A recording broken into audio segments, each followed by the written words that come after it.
জয় গুরু, জয় মা বগলা। আপনাদের সকলকেই নমস্কার। আমার এই অ্যাস্ট্রো পরীক্ষিত চ্যানেলে আপনাদের সকলকে সুস্বাগত।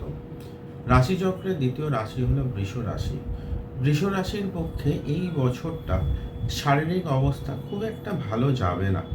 বিশেষ করে ছোটোখাটো দুর্ঘটনা, অ্যাক্সিডেন্ট এবং হাত পা ভাঙার যোগ পরিলক্ষিত করা যাচ্ছে, এবং তার সঙ্গে ঘাড় এবং পিঠ এবং হাঁটুর ব্যথায় ক্রমশ আপনাদের জর্জরিত করে তুলবে। বৃষ রাশির আর্থিক ক্ষেত্রে যথেষ্ট ভালো এই বছর দেখা যাচ্ছে।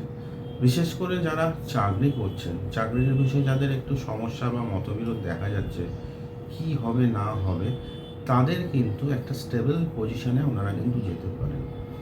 ব্যবসায়ীদের পক্ষে আশাপ্রদ বছর। ওনারা যদি নতুন কোনো ব্যবসায় টাকা ইনভেস্ট করতে চান, শেয়ার, ফাটকা, এখান থেকে প্রচুর অর্থের যোগ দেখা যাচ্ছে। কিন্তু সমস্যা হচ্ছে যে এমন কিছু যাদেরকে বলা হয় যে শত্রুতা করবে, তাদের দ্বারা একটু ক্ষতিগ্রস্ত হওয়ার সম্ভাবনা প্রবল। আর বিশেষ করে যারা ফাস্টফুড, তারপরে জুয়েলারি, কসমেটিক, হোটেল লাইন বা লিকুইড বিজনেসের সঙ্গে যারা জড়িত, তাদের প্রচুর মুনাফা দেখা যাচ্ছে। যেহেতু রাশিচক্রের একাই রাজ্যকারী গ্রহ হলো শনিদেব, নবমপতি দশমপতি হওয়ার দরুন ওনারা যদি চেষ্টা করেন এক্সপোর্ট বা ইম্পোর্ট ব্যবসা, সেখানেও কিন্তু লাভের যোগ দেখা যাচ্ছে। বৃষ রাশির এই বছরে নতুন গৃহ নির্মাণ যেরকম যোগ রয়েছে, সেরকম পারিবারিক ক্ষেত্রে সম্পত্তি বিষয়ে গোলযোগেরও যোগ দেখা যাচ্ছে, এবং তার দরুন পরিবারের এমন কোনো লোক ক্ষতিগ্রস্ত করতে পারে। বিশেষ সতর্কতা দরকার। বিদ্যার ক্ষেত্রে শুভ যোগ রয়েছে, বাইরে পড়তে যাওয়ারও যোগ যেরকম রয়েছে, উচ্চবিদ্যারও যোগ খুব ভালো। তাছাড়া যারা কম্পিউটার নিয়ে লেখাপড়া করছেন, বিজ্ঞান, তারপরে দর্শন, এইসব বিষয়ে তাদের উন্নতির যোগ রয়েছে। বিবাহের যোগ বর্তমান, বিবাহে প্রাপ্তি যোগ দেখা যাচ্ছে। কিছু কিছু ক্ষেত্রে বাড়িতে গুরুজনদের সঙ্গে মতনৈক্য হওয়ার দরুন বিবাহের বাধার সৃষ্টি হবে। আর যারা প্রেম করছেন, তৃতীয় ব্যক্তির আগমন হবে।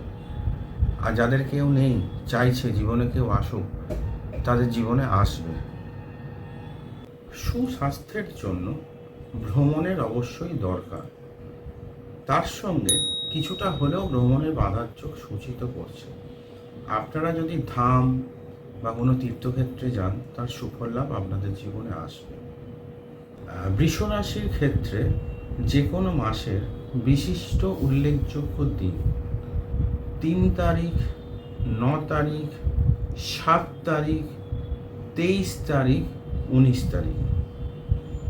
অশুভ প্রতিকার্থে শরীরস্বাস্থ্যের জন্য রামবাসকের মূল পড়বেন আর শিবের ধ্যান মন্ত্র। রামবাসকের মূল সাদা সুতো, ঠিক আছে?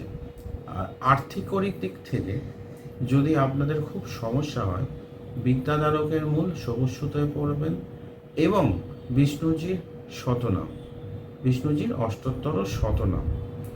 আর ভাগ্যোন্নতি এবং কর্মোন্নতির জন্য আপনাদের যদি খুবই সমস্যা হয়, তার জন্য আপনাদের শ্বেতবেল্লার মূল, নীল সুতো এবং দক্ষিণাকালীর ধ্যান মন্ত্র প্রতিদিন পাঠ করতে হবে।